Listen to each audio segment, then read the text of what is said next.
자, 일단 열에 대해서 오늘은 공부를 시작할 거예요. 온도와 열입니다. 맨 앞에서부터 이제 차곡차곡 가면 되고요. 화면이 여기, 여기, 오케이. 자,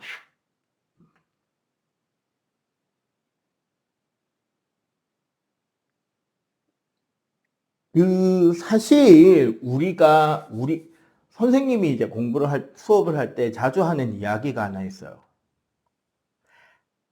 한글이라는 글자는 참 과학적이고 위대한 글자인데 한국어라는 말은 과학 쪽에서 쓰기에는 조금 불편한 게 없지 않아 있어요. 왜냐하면 은근히 단어들의 뜻을 좀 우리는 포괄적으로 많이 쓰는 편이야. 그러다 보니까 명확한 과학적 개념을 그대로 쓰다 보면 혼동이 오는 일이 자주 생깁니다.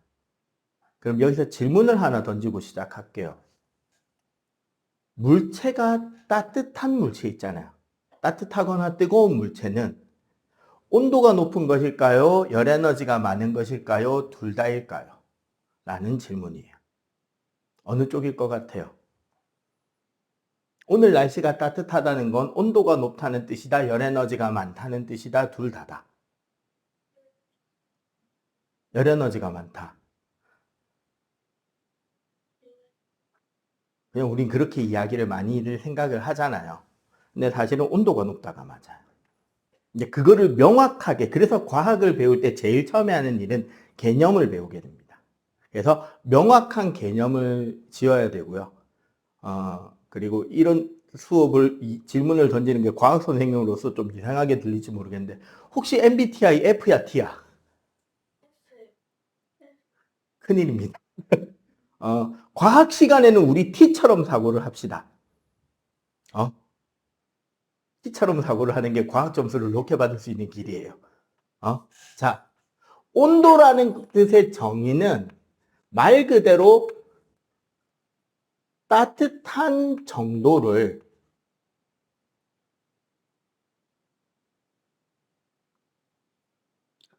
수치화, 즉 숫자로 표현한 게 온도예요. 왜? 잠시만. 책이 잘못 간 것 같다, 둘 다. 자, 온도는 얼마나 따뜻한지 얼마나 차가운 건지를 숫자로 만든 거고요. 우리가 숫자로 무언가를 표현하려면 뭐가 필요하냐? 기준이 필요하고 얼마를 단위로 자를 건지를 결정해야 된단 말이에요. 그래서 학자들마다 온도 체계를 여럿이 발표를 하고 그 중에 쓸만한 게 남고 좀 뭔가 이상한 거는 없어지겠죠, 저절로. 현재 남아있는 게 섭씨 온도와 화씨 온도와 켈빈, 절대 온도 세 가지가 남아있어요. 섭씨 온도는 우리가 셀시우스라는 과학자가 발표한 온도 체계야. 셀시우스는 어떻게 온도를 잡았냐면 1기압에서 물의 상태 변화가 일어나는 것을 기준으로 잡아요. 물이 아마 가장 흔하고 중요한 물질이다 보니까 그랬겠죠. 그렇게 해서 0도씨에서 어느 점을 100도씨에 끓는 점을 잡아서 요 사이를 100개의 구간으로 촘촘하게 잘라가지고 그걸 우리가 온도라고 잡은 거예요.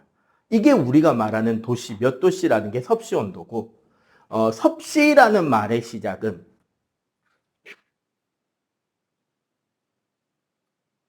사실 이 셀시우스라는 서양인이잖아요. 우리나라 입장에서 보면. 동양의 입장에서 보면 서양인이잖아. 그러면 셀시우스라는 저 외래어를 한자로 써야 됐을 거 아니야. 옛날에 들어왔으니까. 그래서 셀시우스라는 이름을 비슷한 발음이 나는 중국어로, 왜? 과학은 중국 거쳐서 일본 거쳐서 우리나라 들어온 게 많았단 말이에요. 그래서 한자로 쓰다 보니까 섭이시우가 된 거야. 셀시우가. 그래서 성이 섭씨인 줄 아는 거예요. 그래서 섭씨의 온도. 만약에 선생님이 온도를 만약에 만들어서 발표를 했다면 박씨의 온도가 되는 거야. 그래서 잡아서 현재 이제 우리나라가 가장 많이 쓰고 있죠. F는 우리가 화씨 온도라고 그래요.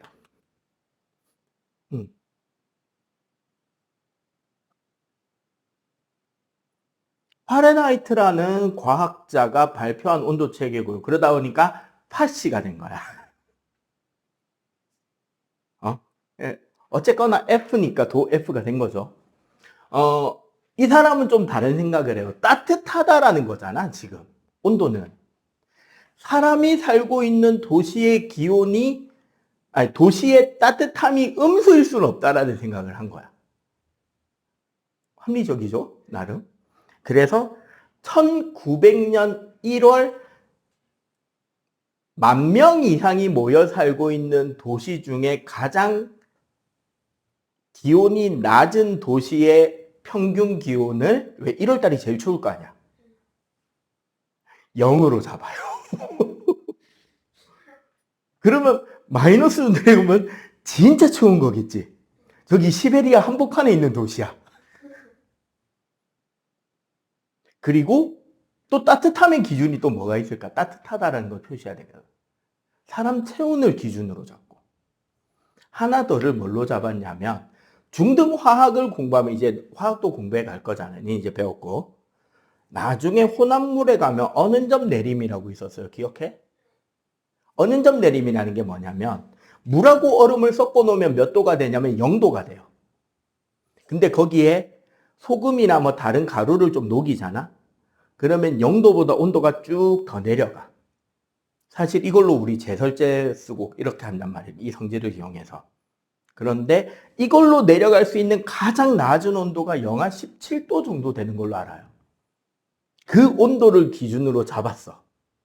그래서 이 세 온도를 똑같은 간격으로 자를 수 있는 온도를 정리한 게 화씨 온도고요.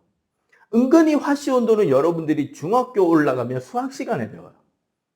왜? 함수식이 돼요.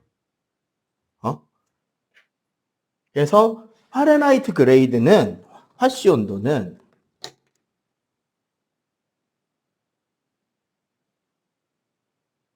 5분의 9 곱하기 섭씨 온도 더하기 32. 이렇게 딱 공식이 나옵니다. 혹은 다른 공식으로 하나가 더 있긴 해요. 선생님은 밑에 공식을 더 좋아하는 편인데 좀 이따가 쓰고, 5분의 9 가로 열고 섭씨 온도 더하기 40 가로 닫고 빼기 40을 화씨로 잡아요. 왜 밑에 공식이 더 복잡한데 선생님이 밑에 공식을 더 좋아하느냐? 얘는 뒤집으면 바로 공식이 보여. 봐봐. 40 넘어가지? 5분의 9가 9분의 5로 넘어가겠죠? 플러스 40이 넘어가면 똑같은 모양이 나와. 섭씨 온도는 9분의 5 화씨 온도 더하기 40 빼기 40이 돼버리거든. 밑에 게 좀 더 외우기 편할 수도 있다. 근데 이거는 이제 어디에서 쓰냐? 미국에서 씁니다. 정확하게는 옛날 유럽 역사에서 나폴레옹이 못 쳐들어간 나라가 있어요. 영국이 있죠. 그리고 그 영국의 영향을 많이 받은 나라들이 대부분 화씨를 써요. 재미있게도. 그래서 미국이 화씨 쓰고, 미터 안 쓰죠, 미국은. 단위가. 막 피트, 야드, 인치 이런 거 쓰잖아.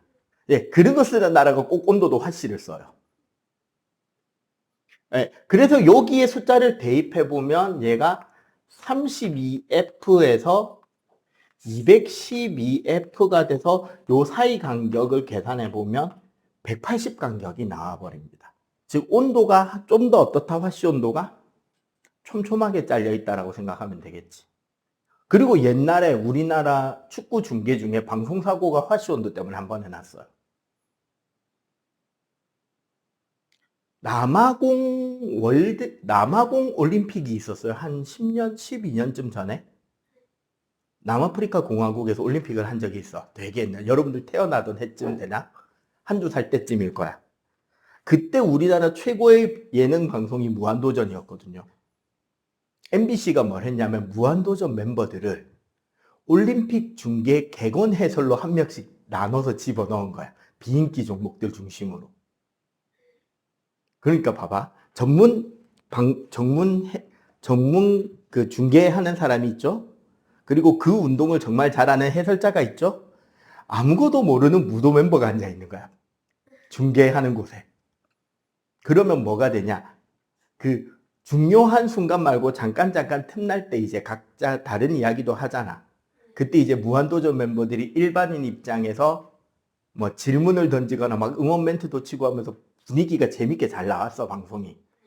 이게 인기를 되게 끌었어요.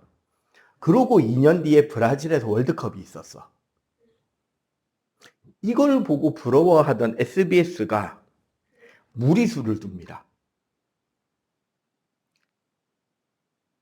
축구 중계하는 사람, 캐스터, 그 축구 해설자, 연예인을 넣어요. 아이돌을. 우리나라랑 시차가 완전 정반대잖아, 브라질이면. 그러니까 막 새벽 경기하고 아침 일찍 경기하고 그랬단 말이야. 시청률이 안 나올까봐. 진짜 생 아이돌을 넣어서 우리나라 경기 응원이라도 시키자 이런 식으로 넣은 거야. 이거 좀 무리죠, 지금. 계속 방송사고가 터집니다. 딱 축구 경기 중계 시작하기 전에 보면 축구장 보여주고 막 시설이 어떻고 관중은 얼마까지 들어올 수 있고 언제 지어진 건물이고 막 그런 거 보여주잖아. 그리고 우리나라 팀은 뭐 멤버들이 어떻게가 스타팅이고 저쪽 나라는 스타팅이 어떻고 뭐 주로 어떤 전술을 쓰니까 누가 중요하고 막 이런 거 이야기를 해준 뒤에 오늘 날씨는 어떻고 이런 이야기를 하잖아요. 그거 딱 나오기 직전쯤에 아이돌한테 인사를 시켰어. 같이 중계도 하고 응원도 할 누굽니다. 뭐 이렇게 막 인사시키려고 하는데 화면에 뭐가 나왔냐면 템프 하면 온도라는 뜻이죠. 템퍼레처. 숫자가 요 단위가 좀 작게 나온 게 문제긴 했어. 경기장 현재 뭐 날씨 환경을 이야기하는데 온도가 88도가 나온 거야. 아이돌이 인사하다 말고 우리나라 국가대표팀한테 응원 한마디 해주시나 응원 한마디 해주세요 하고 그 응원 멘트 치고 그 다음에 오늘 날씨는 어떻고 뭐 습도는 어떻고 이야기를 하고 자 경기 시작하겠습니다가 되면 되잖아. 근데 이 아이돌이 화면이 바뀐 걸 보고 먼저 선수를 친 거야. 와, 우리나라 국가대표팀 축구 선수들 대단한 것 같습니다. 어떻게 온도가 88도나 되는데 축구를 할 수 있죠? 저는 찜질방 70도도 더워서 못 움직이는데. 아이고, 정신이 아득해졌습니다. 요거 공식에 넣고 계산하잖아요. 26도인가 7도 나와요. 26도, 27도면 우리나라 봄이나 가을 날씨야. 딱 축구하기 좋은 날씨라고. 추워서 안 다치고 너무 덥지도 않고. 근데 그거를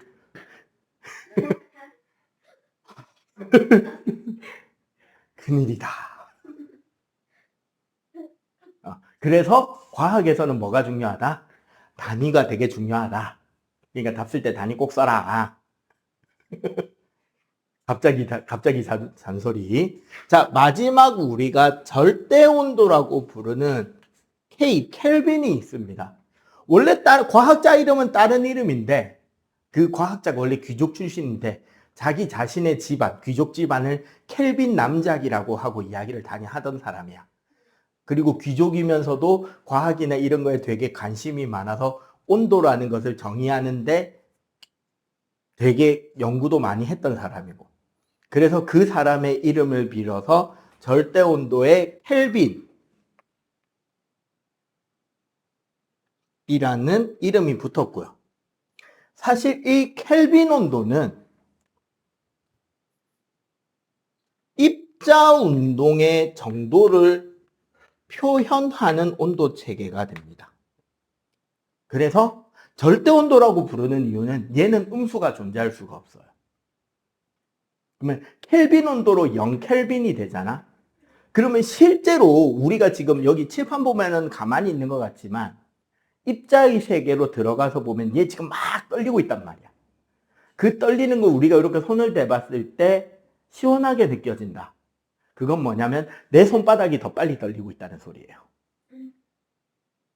뜨겁게 느껴진다. 내 손바닥보다 얘가 더 활발하게 운동한다는 소리야. 그렇게 열의 이동에 대한 것을 표현하는 단위를 켈빈이라고 하고, 공식으로는 어떻게 된다? 켈빈 온도는 섭씨 온도에 273을 더하게 됩니다. 즉 사실 온도 자체가 위로는 무한대까지 올라갈 수 있는데 거꾸로 밑으로 내리면 영하 273도까지밖에 못 내려가요. 막 우리 영하 10만도, 영하 100, 영하 1000도, 영하 만도 막 있을 것 같지만 실제로는 영하 273도가 한계 온도기 때문에 그래요. 그러면 여기 온도 체계를 그대로 적용해 보면 273켈빈에서 373켈빈까지 온도가 똑같이 100도 차이가 나죠. 그러니까 원래 과학 시간의 온도는 켈빈 온도를 쓰는 게 맞아요. 그리고 이제 화학 두 번째 시간이 되면, 아니다, 오늘 배우는구나, 얘는. 화학 첫 시간에 우리가 이거 물리 끝나고 화학 배울 거 아니야. 화학 첫 시간에 보면 보일 법칙, 샤를 법칙이라는 걸 배울 거거든요. 그 중에 샤를 법칙 이야기할 때 기체 부피가 0이 되는 순간이 절대 온도가 돼요. 그래서 기체의 부피가 이 절대 온도에 무조건 딱 비례하게 설계가 되어 있는 온도야. 그래서 그걸 기준으로 만들어진 온도다라고 생각해도 돼요.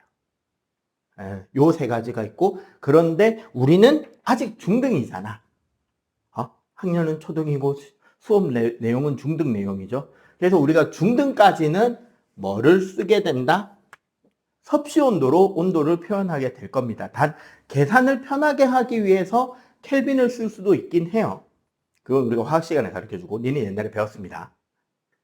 근데 다행히 요즘에는 중학교 애들한테 계산 문제를 많이 안 내기 때문에 그냥 그런 식으로 이렇게 생각할 수 있다는 것만 알고 있으면 되고, 켈빈 대신에 섭씨를 쓸 수 있는 이유는 뭐가 같다? 1도의 온도 차이가 어떻다? 켈빈이랑 섭씨랑 같기 때문에 우리는 켈빈 대신에 섭씨를 쓰기도 한다는 거예요. 요게 온도야. 그러면 열은 뭐냐?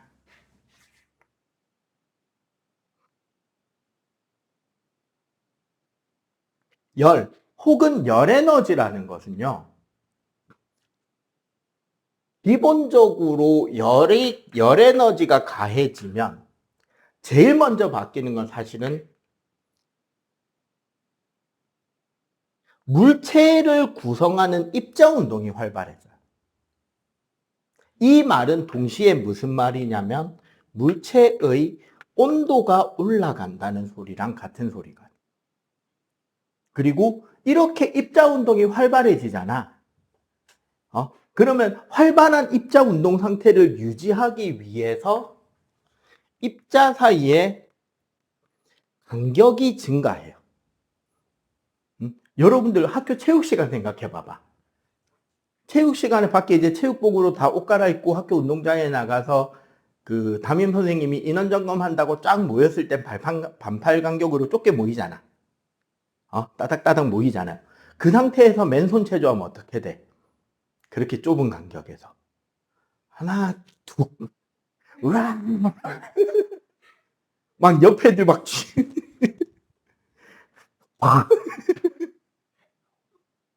맞지?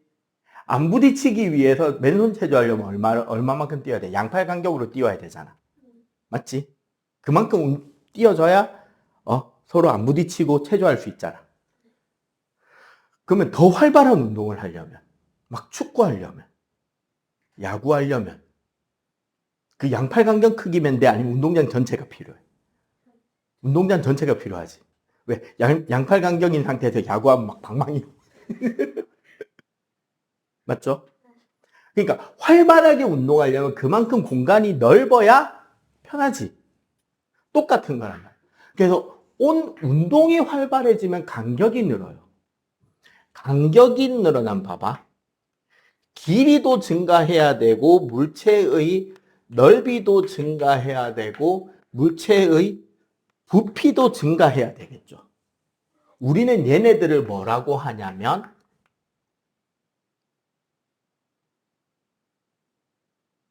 열팽창이라고 합니다. 그리고 이렇게 해서 간격이 멀어지면 새로운 변화가 일어나요.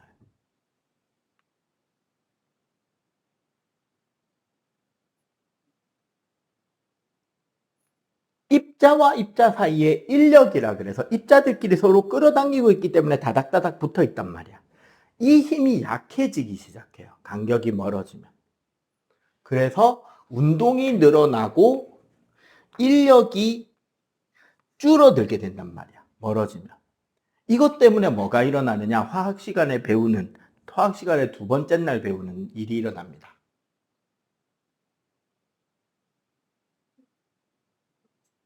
물질의 상태가 변하게 되죠. 고체에서 액체로, 액체에서 기체로. 그래서 결국 열이 할 수 있는 일은 온도를 변화시키거나 물질의 상태를 변화시키거나 이 두 가지를 물리 시간에 배우게 돼. 나중에는 이제 화학 반응도 실제로 일어날 수 있게 되는데 그거는 고등학교 과정에서도 심화에 가서 배우는 개념이니까 일단 지금은 잠깐 모른 척 하자. 왜? 지금은 물리 시간이니까. 알겠죠? 여기까지는? 사실은 심화 개념으로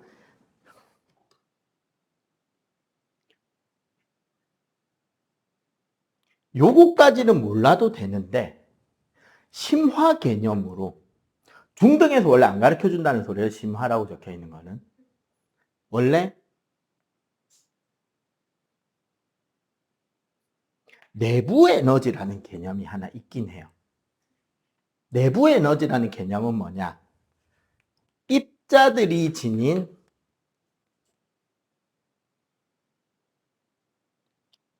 운동에 의한 에너지와 물체가 제자리에서 진동하다 보면 위치가 옮겨진 입자들은 다시 자기 자리로 돌아가고 싶은 에너지가 생긴단 말이야. 그런 걸 우리는 위치 에너지라 그래요. 사실 이 두 가지는 언제 배울 거냐? 운동 에너지와 위치 에너지는 우리 물리 맨 마지막 시간에 배우는 거예요. 근데 이 에너지들의 합을 내부 에너지라고 하는데 그럼 물체가 열을 받으면 운동이 활발해지고 온도가 올라가잖아. 이게 바로 내부 에너지를 늘리는 효과인 거야. 그러니까 뜨거운 물체가 실제로 가지고 있는 건 내부 에너지인 거고 차가운 물체는 내부 에너지가 작고 뜨거운 물체는 내부 에너지가 높아요. 그런데 열은 항상 어디서 어디로만 간다? 열의 이동은 항상 고온에서 저온으로만 갈 수 있단 말이야. 뜨거운 데서 차가운 데로만 열이 가야 돼요. 그러면 뜨거운 물체는 차가운 물체한테 열을 주니까 내부 에너지가 줄겠지. 차가운 물체는 열 에너지를 받았으니까 내부 에너지가 늘어나겠지. 그지? 그렇게 되면 두 물체의 온도가 같아지면 더 이상 열이 움직인다, 안 움직인다? 안 움직이겠지. 그래서 어떻게? 방금 우리가 이야기한 거. 요거는 심화니까. 그래서 실제로 뜨거운 물체는 온도가 내려갈 거고 차가운 물체는 온도가 올라갈 거 아니야. 그렇게 해서 시간이 지나면 둘의 온도가 같아지게 되면 더 이상 열의 이동이 일어나지 않죠. 우리는 요 열의 이동이 일어나지 않은 이 상태를 열평형 상태라고 하고 이때 고온에서 저온으로 이동하는 에너지가 바로 뭐다? 열에너지가 된다. 그러면 고온이 잃어버린 열량과 열에너지 양과 저온이 얻어가는 열에너지 양은 반드시 어떻게 돼야 된다? 같아져야 되겠죠. 오케이? 일단 요거 필기, 첫 번째 바닥에 필기하면 돼요. 자, 기본적으로 열 에너지의 전달.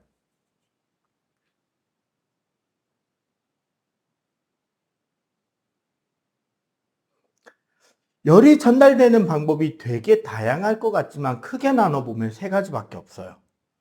첫 번째가 전도.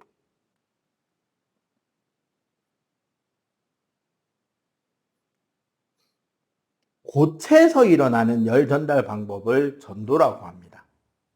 전도는 어떤 특징이 있냐면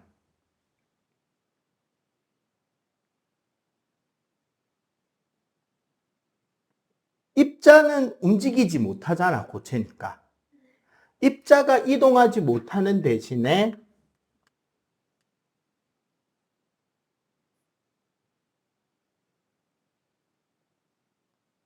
이웃하고 있는 입자와 충돌하면서 열을 전달하는 게 전도예요. 그러니까 그림으로 표현해 보자면 고체 이런 막대기 같은 게 있다면 여기에 지금 물론 이거보다 훨씬 작은 입자들이 되게 빽빽하게 존재하겠지만 그냥 한 줄만 설명할게. 이렇게 입자들이 쭉 있을 거 아니야. 그러면 요 끝에 입자에 만약에 열이 가해졌다. 그러면 이 입자는 지금부터 어떻게 될까요? 열 에너지를 받았으니까 막 운동이 활발해지겠지. 활발하다 보면 옆에 애와 부딪힐 거 아니야. 그럼 이 애도 자꾸 옆에서 퉁퉁 부딪히니까 자기도 튕기면서 활발해지겠지. 그러면 또 부딪히겠죠. 또 부딪히고 또 부딪히고 또 부딪히고 또 부딪히고 또 부딪히고 또 부딪히면 결국 요 끝에 것까지 어떻게? 쭉 활발해지겠지. 요렇게 전달되는 게 전도예요. 그렇기 때문에 얘는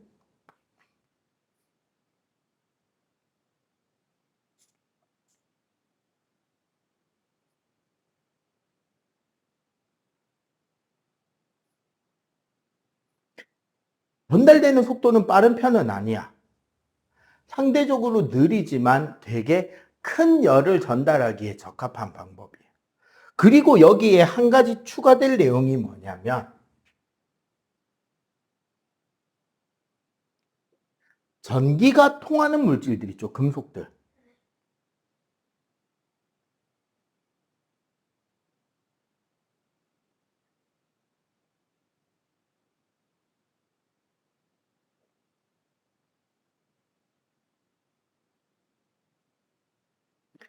구도체보다 훨씬 전달을 잘합니다. 금속에는 자유전자라고 해서 그 금속 내부를 자기 마음대로 돌아다닐 수 있도록 허용된 전자들이 존재를 해요. 사실 얘네들 때문에 전기가 통하는 거란 말이야. 그런데 전도가 일어날 때는 원자들만 열을 받는 게 아니라 모두 열을 받는다. 옆에 있는 전자들도 같이 열을 받겠죠. 그러면 그 전자들은 자신이 가볍지만 가볍기 때문에 조금 더 일찍 운동이 활발해져서 그 다음 원자를 때리러 간다는 거지. 그래서 여러분들 자 집에 냄비 잘 생각해봐요. 냄비나 후라이팬 바닥 뭐로 돼 있어? 금속으로 돼 있죠. 손잡이는 플라스틱이나 나무가 붙어 있는 게 많죠. 냄비나 후라이팬 보면. 아니면 금속으로 똑같이 돼 있더라도 손잡이로 연결되는 부분에 금속은 되게 얇게 처리돼 있지. 금속판을 이렇게 접어가지고 붙여놨잖아. 그러면은 거기는 두께가 얇으니까 열 전달이 빠르다, 느리다? 느리게 되겠지. 냄비 밑바닥은 평평하고 두꺼운 철판으로 만드니까 열이 빨리 전달이 될 거 아니야. 이런 걸 이용해서 우리가 열 전달을 조절하게 되는 거죠. 이렇게 전달되는 방식이 전도입니다. 두 번째는 대류예요. 대류는 전도가 우리가 아까 고체에서 일어난다 그랬죠? 그러면 대류는 우리가 유체라고 부르는 흐르는 물체라고 부르는 상태인데 뭐랑 뭐다? 네, 액체와 기체에서 일어나요. 얘네들은 기본적으로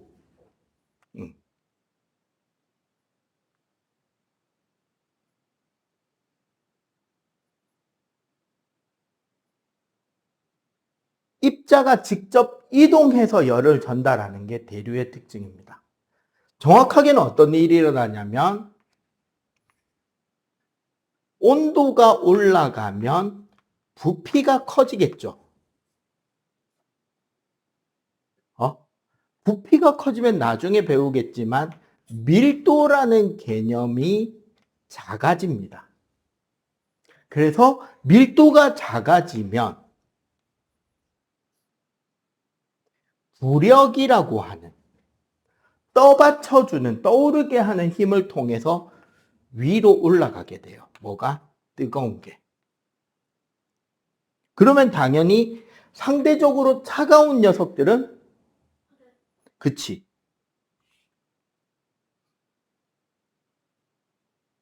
차가운 녀석들은 아래로 내려오겠죠. 이 과정에서 물질이 이렇게 빙빙 돌면서 직접 열을 전달하는 게 대류예요. 그래서 우리 냄비 같은데 물을 끓이면 따뜻한 물은 솟아오르게 되고 위에 있던 찬물은 어떻게? 빙글 돌아서 내려오잖아. 이렇게 일어나는 현상이 대류야. 그래서 액체나 기체에서 열 전달되는 방식이 대류다. 이것 때문에 에어컨은 어디 설치한다? 그치, 천장에 설치하는 게 유리하고 따뜻한 난방기구는 아래쪽에 설치하는 게 온기가 올라가고 찬 공기가 내려오고 해서 빨리 방전체가 따뜻해지겠죠. 물론 요즘에는 그냥 저거 하나로 퉁친다고 위에서 따뜻한 바람도 내려오곤 하는데 사실 효율적인 것은 아닌 거지. 요게 대류. 이해가 되죠? 세 번째가 복사입니다.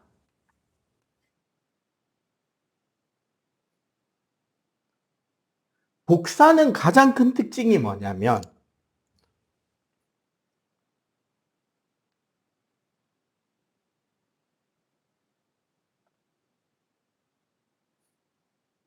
열을 전달해주는 물질이 있는 게 아니에요. 그걸 매질이라 그러는데 그게 존재하지 않습니다. 뭐냐면 열 에너지가 빛의 형태로 전달해요. 여기서 말하는 빛은 좀 이제 확장된 개념인데 우리가 이제 제일 넓은 개념에서는 전자기파라고 하고 그 중에 빛이 포함됩니다. 사실은 전자기파 전체가 빛이고 우리가 좁은 의미에서 말하는 빛은 우리 눈에 보이는 빛만 빛이라고 하잖아. 근데 사실 우리 눈에 보이는 빛 말고도 자외선도 있고 적외선도 있고 그렇잖아요. 보통 우리 사람의 체온 정도 되는 물체들은 몸에서 적외선이 나와요. 여러분들 한 5년, 6년 전에 초등학교 저학년일 때 기억해? 코로나 때? 어디 건물에만 들어가려고 해도 뭐 하고 들어갔어요? 이상한 기계 앞에 이마 까고 삑 사진 찍고 들어갔다. 그지? 근데 그게 뭐 하는 거였다? 우리 체온 재는 거였죠. 정확하게 뭐냐면 물체들은 복사라는 형태로 열을 배출시키고 있어요. 우리 사람들도 다 배출이 돼, 열이. 그런데 그 배출되는 빛의 파장을 재면 그 물체가 몇 도인지를 잴 수 있어요. 온도가 높으면 높을수록 파장이 짧아져. 그래서 온도가 한 3000도쯤 되잖아? 그러면 어떻게 되느냐? 이제 눈에 보이는 붉은 빛을 내기 시작해. 표면이 한 5만 도 정도까지 올라가면 파란 빛이 나와요. 우리가 하늘을 보면 보이는 별들 색깔 있잖아요. 특히 망원경으로 보면 별의 색깔이 다르다는 게 보이잖아. 그 별들의 색깔이 가지고 있는 특징이 뭐냐? 그 별의 온도인 거야. 빨간색일수록 온도가 낮은 별, 파란색일수록 온도가 높은 별. 실제로 그렇게 돼요. 그래서 우리 피부에서 나오는 열이 빛으로 나오는 거고, 그 다음에 여러분들 혹시 광열기라고 들어본 적 있어요?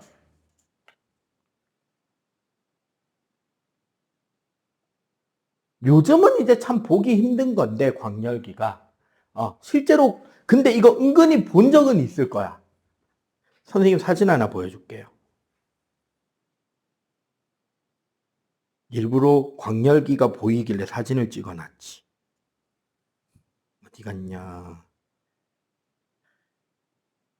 여기 어디 있던데. 응? 오잉, 오잉, 오잉.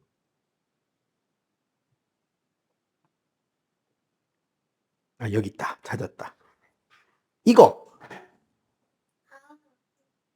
본 적 있죠? 저희 다른 학원에 있어요. 다른 학원에 있어.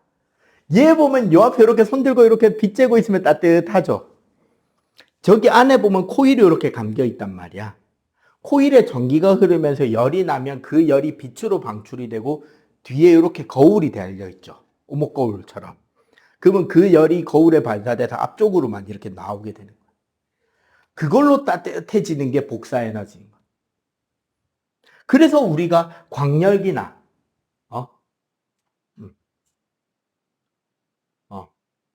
양지와 음달, 이제 옛날 말로 표현하니까 헷갈릴 수 있는데 햇볕 쨍쨍한 곳하고 그늘진 곳, 요즘 같은 겨울에 어디가 더 따뜻해요? 햇볕 내려쬐는 양지가 더 따뜻하지. 왜냐하면 태양 에너지가 지구까지 어떻게 전달되고 있다? 그치? 우주는 진공이니까 아무것도 없잖아요. 그러니까 복사 에너지의 형태로 우리에게 전달되고 있다는 거예요. 그러니까 햇볕을 쬐고 있으면 따뜻하고 광열기 앞에 손 들고 있으면 따뜻하고. 그러니까 모닥불 피워놓고 모닥불 옆에 이렇게 불 쬐고 있으면 따뜻한 건 복사 에너지고 여기보다 모닥불 위에가 더 뜨겁겠지. 그거는 대류겠죠. 열이 위로 올라가고 있을 테니까. 그리고 모닥불에 넣어놓은 돌멩이 꺼내면 열나 뜨겁잖아. 그거는 전도겠죠. 돌멩이가 열을 받아서 내한테 전달해 주는 거니까. 전도, 대류, 복사 알겠죠? 그러면 결국 열이 전달되는 방법은 이 세 가지야. 그러면 네 번째,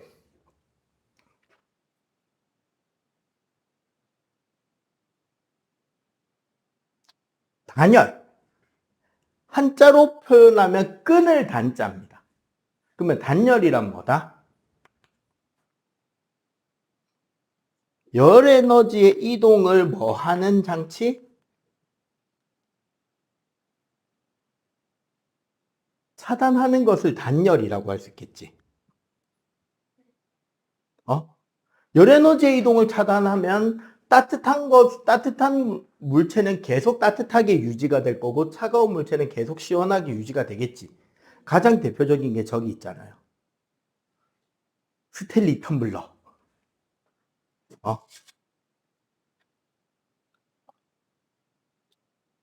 응? 이런 텀블러가 왜 보온이 잘 된다고 하잖아요. 왜냐하면 보온병이나 이런 텀블러들이 대부분 단열이 뛰어난 거예요. 열을 보호하는 게 아니라 아예 열의 이동이 일어나지 않도록 잘 막아주는 장치라는 거지. 그럼 어떻게 잘 막아주느냐? 첫 번째, 저런 보온병은 이중벽 구조입니다.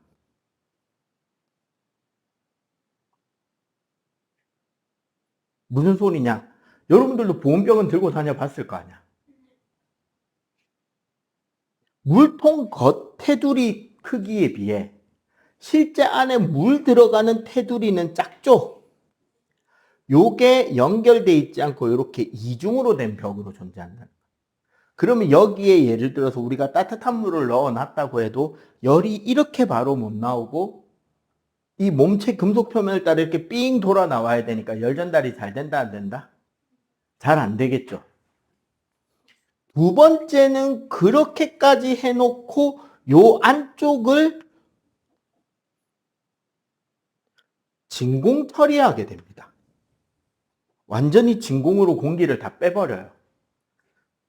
공기가 있으면 봐봐. 여기서 데펴진 공기가 이렇게 돌면서 이쪽에도 열을 전달해 줄 수 있는데 그 공기가 안에서 빙빙 도는 것조차 아예 일어나지 못하도록 막아버리겠죠. 그러면 열 전달이 더 안 되겠지.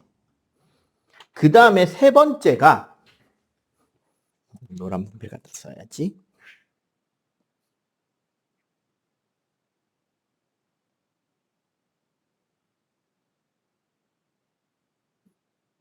은으로 보통 이제 은을 많이 쓰는데 요 안쪽 내벽을 은으로 도금 코팅해 놔요.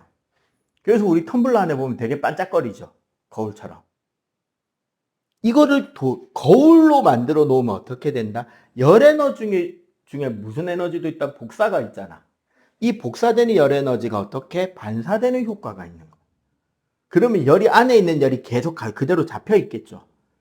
그러면 이 열이 밖으로 못 빠져나오니까 안의 물체는 계속 따뜻하게 내부 에너지를 유지해서 따뜻하게 유지가 되겠지. 혹은 이 구조기 때문에 밖에서 안으로도 열이 잘 들어갈 수 있다 없다? 잘 못 들어가겠지. 그래서 이런 보온병에다가 얼음을 담아 놓으면 어떻게 된다? 하루 종일? 그렇지. 하루 종일 시원하게 유지가 된다. 그러면은 이거랑 똑같은 구조. 이종복 구조는 전도가 안 되겠고, 진공 처리는 대류를 막았고, 은거울 도금은 복사를 막았잖아. 이처럼 보온 능력이 뛰어난 제품이 하나 더 있어요. 우리 주변에. 마침 둘 다 오늘 입고 왔네요. 패딩이죠. 패딩이면 따뜻하잖아.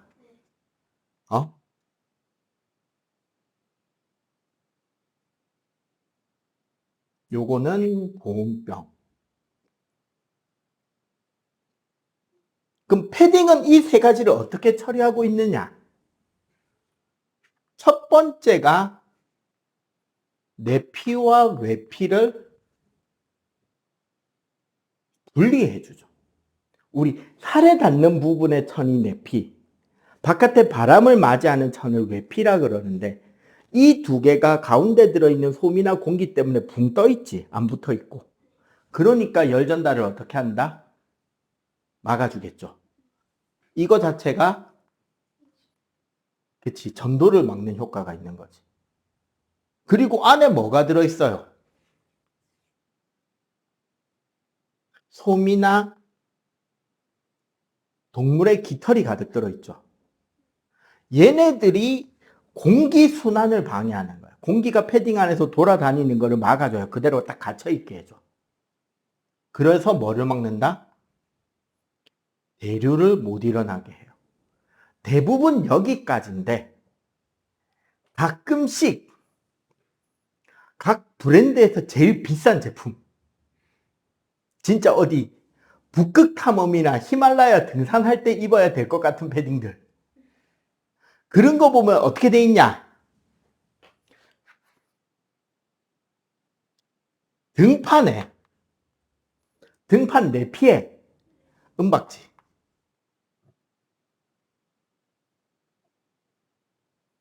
딱 옷 입었을 때 등 닿이는 곳에 은박지처럼 반짝반짝반짝하는 재질이 딱 붙어있는 패딩들이 있지. 되게 따뜻하지 그거. 특히 등에 땀나죠. 그래서 잘 안 입지. 솔직하게 부산에서 그거까지 입을 일은 없으니까. 왜 땀이 나는지 가르쳐줄까? 이거 거울이잖아. 여러분들 아까 말했죠. 여러분들 피부에서는 지금 36.5도에 해당하는 열에너지가 밖으로 나가고 있다고. 근데 그거를 여기에 거울을 설치해서 네 피부로 돌려주면 따뜻하겠냐 안 따뜻하겠냐? 따뜻할 수밖에 없죠. 그지? 얘는 뭐를 방해한다? 복사를 방해한다. 자, 그러면 연습. 자, 우리 집에 적용되는 것들을 볼게요. 이중창. 그치?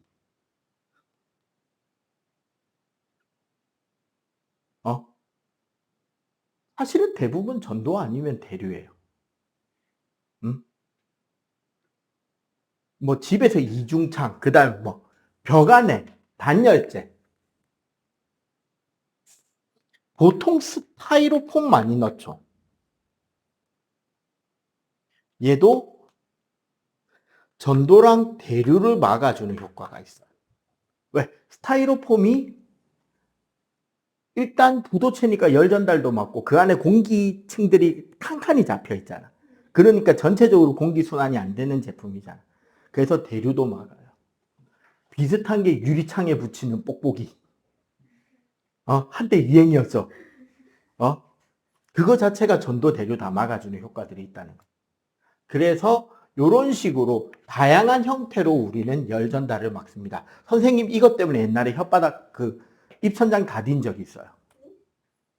선생님이 밀면을 참 좋아하거든요. 요즘에 이제 다이어트 한다고 면을 좀 끊어 있는 상태인데 저기 동네에 가면 그 BTS의 비하고 진하고 왔다 갔다 하는 밀면집이 있어. 걔네 부산 애들이 있어가지고 그 밀면집 육수 그릇이 이중벽이야. 그게 속았잖아. 육수컵 있잖아요. 컵이 이렇게 둥그런 그릇처럼 생겼는데 이게 이렇게 돼 있는 거야. 확인해 봤더니.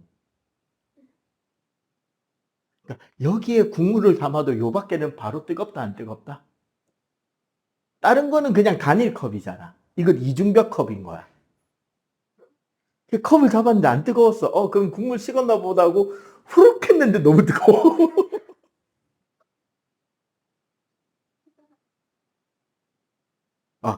단열이죠. 뭐를 막았다? 전도를 막았다. 자, 요렇게 열이 전달이 됩니다. 됐죠?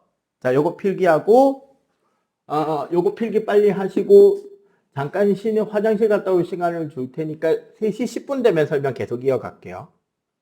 자, 이제 지금 배울 거는 실제로 현행 중등에서, 옛날에는 되게 많이 나오고 비중도 많았고 학생들도 어려워하는 계산 파트인데, 요즘은 이제 딱 나오는 유형이 직접 계산을 시키기보다 공식을 바탕으로 얘네들이 비례관계냐 반비례관계냐 그거 가지고 어느 쪽이 크다 작다에 대한 비교 정도를 하는 선에서 그치는 단원이에요. 근데 여기서 정확한 계산식을 배우다 보면 재밌는 풀이 방법 하나를 알게 되는데 이 방법은 여러분들이 수학 시간에 제일 싫어하는 문제를 암산할 수 있도록 도와줄 수 있습니다. 소금물 농도 구하는 거 싫어하죠? 괜찮아? 농도 구하는 문제에서 소금물, 일정 농도의 소금물에 물 타면 몇 퍼센트가 되는지 귀찮지? 그거보다 더 귀찮은 거는 일정한 농도의 소금물에 소금을 더 넣었을 때 농도가 어떻게 바뀌는지는 더 귀찮죠? 해당 단원에서 제일 싫은 거는 몇 퍼센트 소금물과 몇 퍼센트 소금물을 섞으면 몇 퍼센트가 되게 라고 물어보면 정말 싫죠? 그지? 암산할 수 있습니다. 그거. 진짜. 보여줘? 자, 재밌는 걸 보여드릴게요. 1부터 20까지 소금물 농도를 결정할 거예요. 아무 자연수나 하나씩 말해봐봐. 7, 16.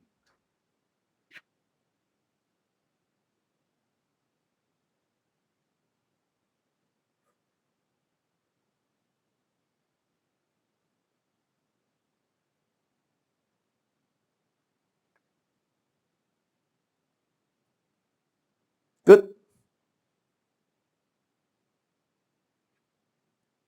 자, 합시다. 이 풀이를 수학 선생님들은 싫어합니다. 서술형 했으면 틀렸다고 지랄할 거예요.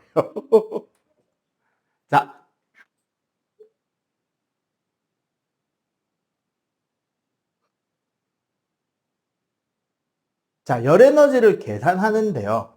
일단 공식에 쓰는 기호 개념 단위를 좀 배울게요. 자, 첫 번째, Q.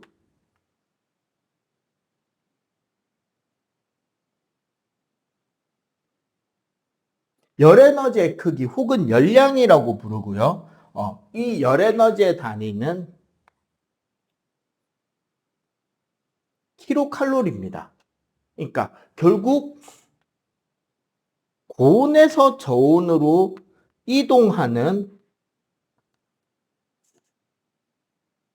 총 에너지의 양을 우리가 열 에너지, 열량이라고 불러요. 참고로 1kcal는 물 1kg을 1도씨 상승시키는 열 에너지량을 1kcal라고 정의를 합니다. 자, C, 비열. 얘는 단위가 좀 기니까 잠깐 비워놓고요. 비열의 정의는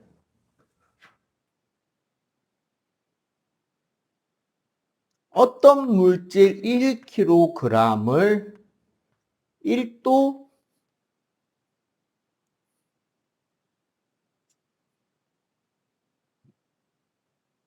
1도 올리는데 필요한 열량인데요. 요게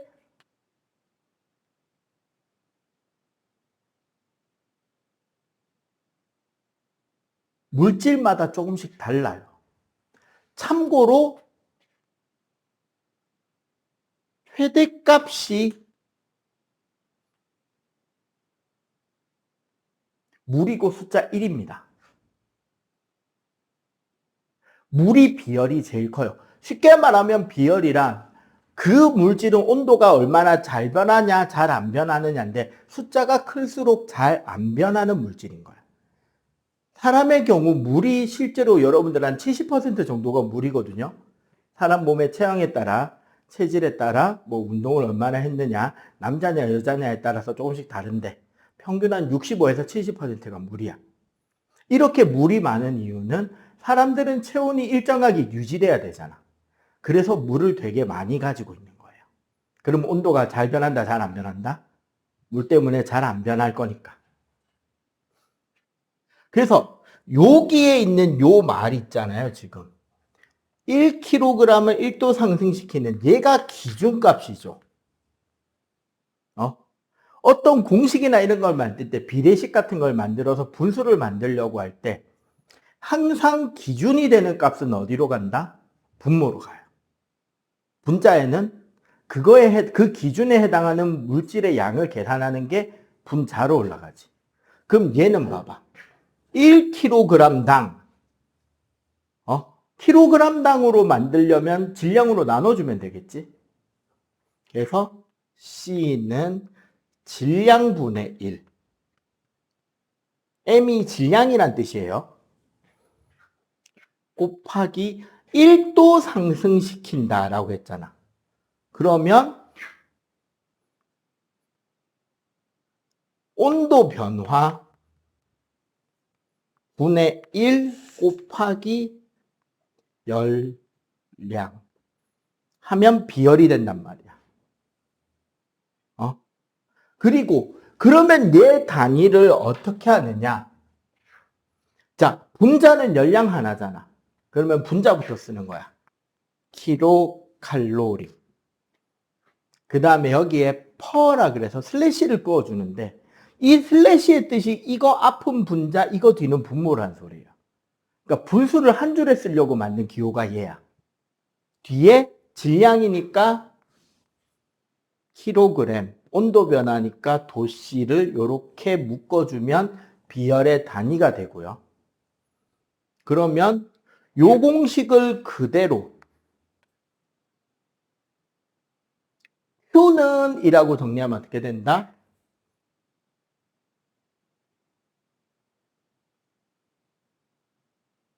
Q는 CM 델타 T가 되죠. 이걸 외우는 방법은 밥의 Q는 C 암탉하고 외우면 돼요. 내가 너희들 나이 때 배운 거예요. 30년째 써먹고 있을 줄은 몰랐습니다. 자, 어쨌거나 이게 비열이고요. 그 다음에 M, 질량. 열 에너지를 받는 물질의 양.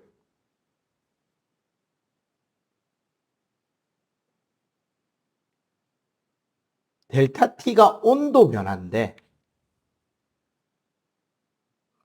원래 여기서 있잖아요. 수학에서 델타라는 것의 의미는 원래는 나중에 거에서 처음의 것을 빼서 얼마만큼 변했는지 변화량을 측정하라는 소리야. 그러면 온도의 변화를 재려고 하면 온도가 올라가면 델타 T가 플러스인데 온도가 내려가면 마이너스가 되잖아요. 원래 플러스 마이너스의 뜻은 물리학에서는 방향을 의미합니다. 그래서 열량 계산에도 플러스 마이너스는 결국 흡수한 열량이냐 방출한 열량이냐를 따지는 계산이 된단 말이야. 근데 그렇게 지금부터 따지면 헷갈려요. 그래서 원래 온도 변화랑 나중 온도에서 처음 온도를 빼는 건데 방향을 안 헷갈리기 위해서 어떻게 해버린다? 절대값 처리를 하면 얼마만큼 변했느냐만 결정이 나지. 맞지? 그러면 얼마만큼의 열이 움직였느냐만 알 수 있다는 거지. 그리고 움직이는 방향은 그 열의 크기를 보고 내가 결정하면 되잖아. 높은 데서 낮은 데로 간다고 했으니까. 그래서 절대값을 쓰기 때문에 항상 그냥 간단하게 변화할 때 고온에서 저온을 뺀다라고 생각해도 돼요. 요게 공식의 다야. 그러면 우리는 요거 가지고 문제를 푸는데 나오는 유형이 뭐냐? 첫 번째, 난이도도 별 하나, 출제 빈도수는 별 2개. 그러니까 실제로 이게 만약에 학교 시험에 나오면 공짜 문제. 뭐냐?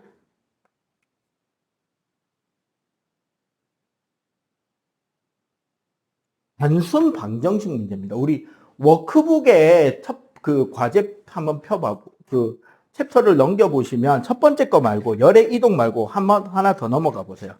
아니 더. 우리가 지금 1번을 지나서 2번으로 가고 있는데 여기에 2번 문제 전형적인 이 난이도 별 하나 출제 빈도 별 2개의 문제예요. 공식에서 Q 찾고 C 찾고 M 찾고 T 2개 찾아보면 하나가 비어. 그 빈 것을 X로 놓고 방정식 풀면 끝나는 문제. 그래서 단순 방정식 문제. 우리 워크북 두 번째 거의 2번 문제가 여기에 해당하겠죠. 그럼 이런 문제는 어떻게 한다? 문제에 뭐가 Q인지, 뭐가 C인지, 뭐가 M인지, 뭐가 델타 T인지를 적다 보면 값이 표시가 될 거고 그걸 가지고 정리해서 공식에 대입하면 끝나요. 대신에 요거 하나 가르쳐 줄게. 킬로칼로리 대신에 만약에 단위가 그냥 칼로리로 나오잖아요.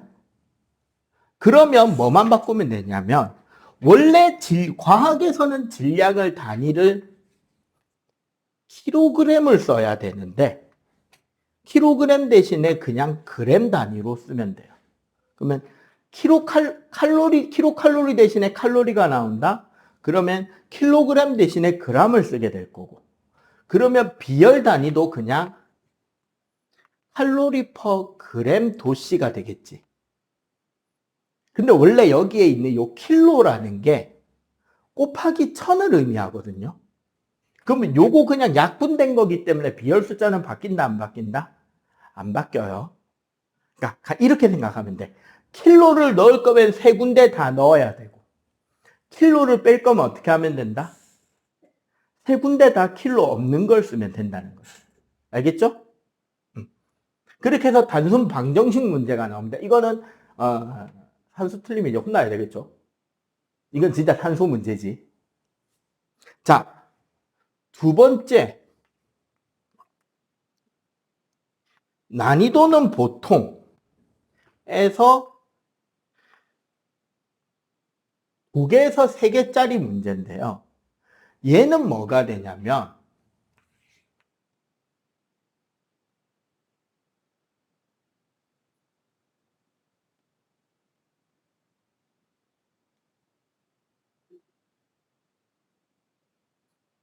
비례관계, 반비례관계를 묻는 문제가 나와요.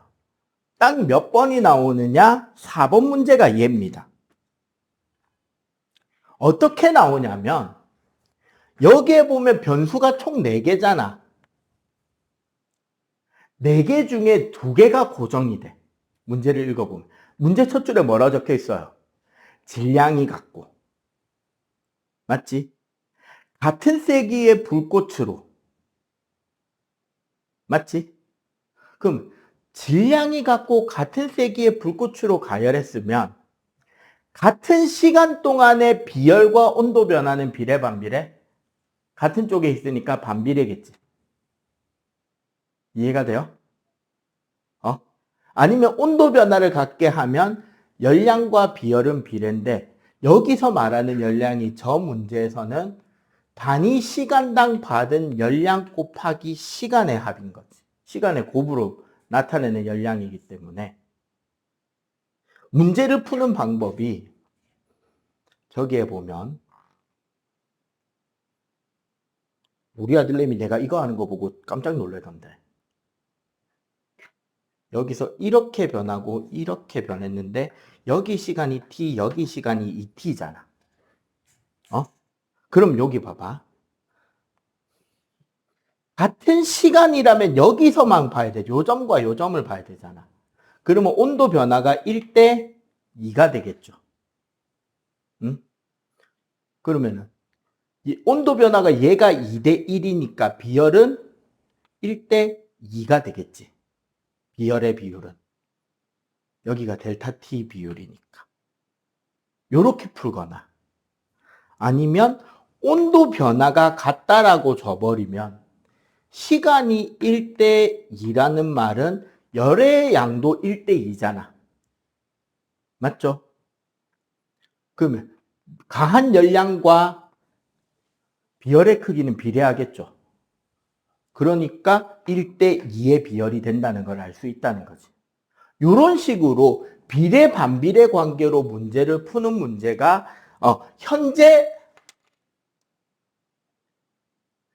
출제 빈도는 별 5개입니다. 한마디로 무조건 나온다. 시험을 친다면. 근데 내가 알기로 이게 1학년 1학기 단원이라서 시험 안 칠 수도 있어요. 내가 왜 안 칠 수도라고 말하냐면 아니야. 너희 때도 1학기는 안 쳐요. 너희들이 중학교 올라가도 1학년 1학기는 안 쳐요. 대신에 중학교 과학 시험에 가장 큰 문제가 있어요. 단원이 1, 2, 3, 4, 5, 6, 7이 있거든요. 학교 선생님들이 보통 2분이 들어오실 거예요. 과학 선생님이. 초등학교는 그 전임쌤들 빼고는 다 한 분이 하잖아. 근데 중학교부터는 과목별 선생님이 들어오시거든요. 모든 과목이 전임쌤이야. 담임쌤은 아침 조회만 하고 가시고. 대신에 2분이 1단원부터 순서대로 한다라는 보장이 없어요.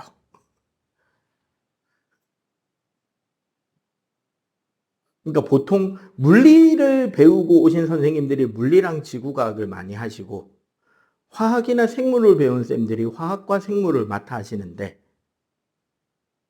그러다 보니까 1, 2단원을 출발할 수도 있고 1, 3단원을 출발할 수도 있고 막 1, 5단원 나갈 수도 있는 거야. 단원 순서가. 어쨌거나 1년 안에 7단원까지 다 배우면 되는 거라서. 무슨 단원 나갈지는 모른다라는 게 함정이 돼요. 그러니까 10단원이 앞에 있단 말이야. 1학기 단원이에요. 원래는 시험을 안 쳐야 돼요. 칠 수도 있어요. 무슨 소리인지 알겠지? 그게 문제다. 자, 세 번째. 난이도가 별 3개에서 별 5개인데 요새 빈도수는 한 별 3개 정도로 줄어든 문제가 하나 있어요. 얘가 뭐냐면 열평형 문제야.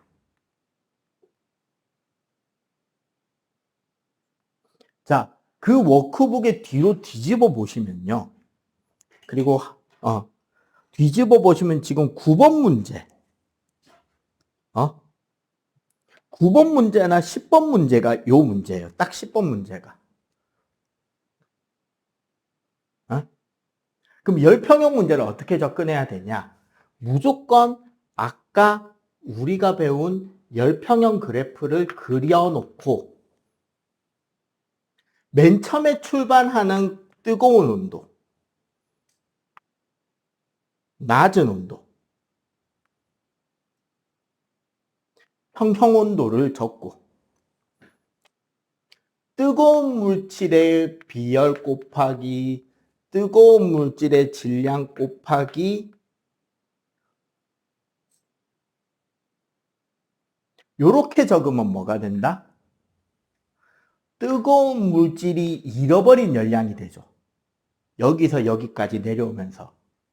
그러면 똑같이 여기에 뭐도 적는다? 차가운 물질의 비열, 차가운 물질의 질량, 그 다음에 중요한 거 온도 변화인데 아까 뭐라 그랬어요? 높은 데서 낮은 것 빼랬지. 그럼 뭐 빼기 뭐가 된다? 평형온도 빼기 저온이 되겠죠. 그리고 이 열과 이 열 에너지는 어떻다? 같다라고 놓고 푸는 거야. 이때 중요한 거 물의 비열은 1 kcal per kg 도씨가 된다. 물은 1이다라는 거를 따로 문제에서 안 주는 경우가 많아요. 그건 너희들이 외우고 있어야 된다. 그런데 가끔 3번 문제에서요. C가 같다. 이건 무슨 소리다? 같은 물질일 때. 열평형을 하는데 물질이 같잖아요. 예를 들어 그냥 물 2개 섞기. 이러면 어떻게 되냐면 봐봐. C 곱하기 M1 곱하기 델타 T1이 C 곱하기 M2 곱하기 델타 T2잖아. 여기서 델타 T1, 델타 T2는 뭐다? 여기가 델타 T1, 여기서 여기가 델타 T2인 거지. 즉 얘가 델타 T2고 얘가 델타 T1이란 말이야. 근데 C가 같으니까 뭐가 돼? 약분이 되죠. 그러면 요식이 어떻게 바뀐다? M2분의 M1은 델타 T1분의 델타 T2가 돼요. 질량 비와 온도 변화 비가 서로 반비례한다는 거예요. 알겠어요? 응? 그러면은 요거는 이제 이 문제가 돼버리잖아. 그래서 은근히 얘는 별표 5개 레벨로 빈도가 나와요. 레벨은 얘가 돼버리지. 쉽게 풀어지는 문제라는 거예요. 실수를 안 하려면 역시 요걸 그려야 되지만. 그리고 이 방법으로 저게 풀려요.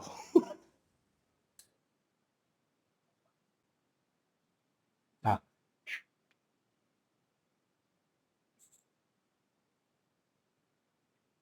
아까도 이야기를 잠깐 했는데 일반적으로 온도가 상승하면 부피가 커지게 됩니다. 문제는 이 과정에서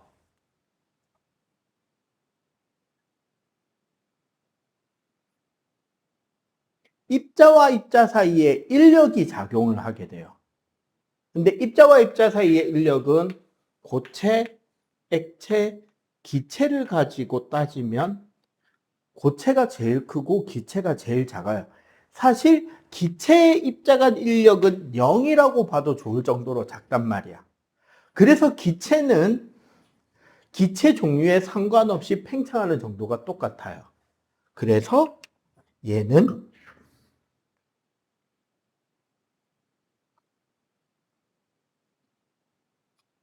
사르 법칙이라 해가지고 화학 시간에 따로 배우게 되고요. 고체와 액체는 열 팽창이 다르고 얘네들은 결국 입자가 인력 때문에 물질마다 차이가 납니다. 늘어나는 정도가. 다음 바닥을 넘겨보면 그 열팽창 안에 예시 그림들이 쭉 많은데, 열팽창은 필기할 게 많이 없어서 그래. 고체 열팽창에서는 바이메탈만 알면 돼요. 글자 그대로 금속 두 개라는 뜻이야, 바이메탈은. 서로 다른 두 개의 금속을 이렇게 붙여 놓는단 말이에요. 그런데 얘가 잘 늘어나는 금속, 얘가 덜 늘어나는 금속이라면 얘를 가열하면 이쪽이 더 많이 늘어나고 여긴 덜 늘어날 거 아니야. 그럼 어떻게 된다?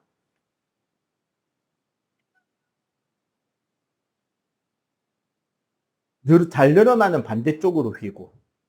그럼 얘를 냉각시키면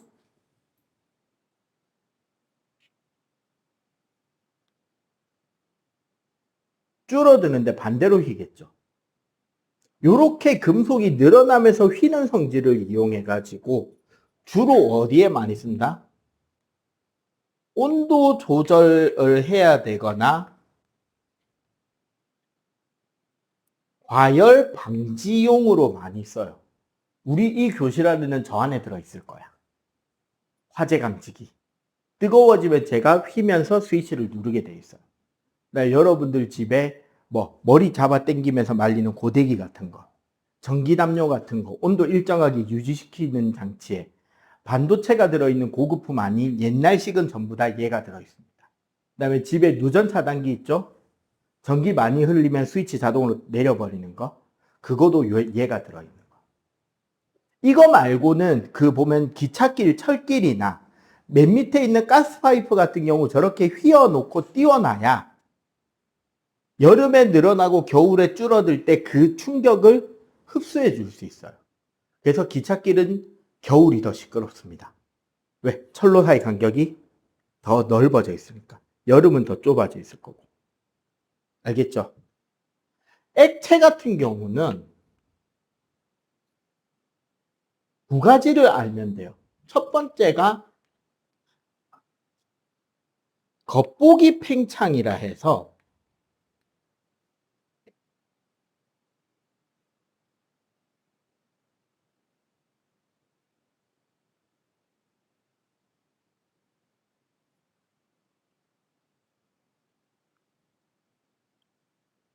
액체를 담고 있는 용기를 대표적으로 우리 온도계를 데피면 온도계 안에 알코올이 열을 받기 전에 알코올 구부를 감싸고 있는 금속 부분이, 금속하고 유리가 먼저 데펴질 거 아니야. 그러면 부피가 줄어드는 것처럼 보이는 거야. 그 뒤에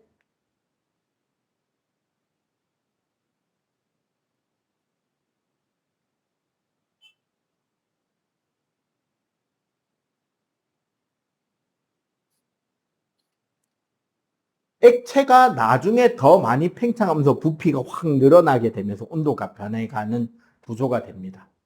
그 다음에 물이 좀 골 때린 녀석이에요. 물은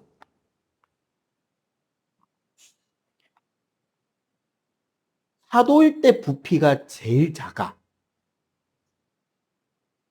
그래서 요 뒤는 그냥 열팽창을 해. 근데 물은 얼면 부피가 확 커지거든요. 여기서 거의 10%나 늘어나는데 그 이유는 물이 얼면 분자가 육각형 고리를 만들면 여기에 빈 공간을 만들기 때문에 부피가 는단 말이야. 저 구조를 만드는 곳이 여기예요. 0도에서 4도 사이. 그래서 물은 얼면 어떻게 되느냐? 커다란 호수에 위쪽에가 얼음이 얼고 맨 밑에는 몇 도가 된다? 4도씨의 물이 밑에 가라앉아 있다. 그래서 여기에 물고기가 살 수 있게 됩니다. 요 특징들만 알면 돼요. 나머지는 예시들 그냥 보고 알면 되고. 알겠지? 요거는 사진 찍어서 집에 가서 마저 필기를 합시다. 그러고, 잠깐 쉬었다가 시작할게요. 없어? 없어요. 없어, 둘 다? 그러면 집에 가서, 요거 빨리 지금 필기하고 마치자.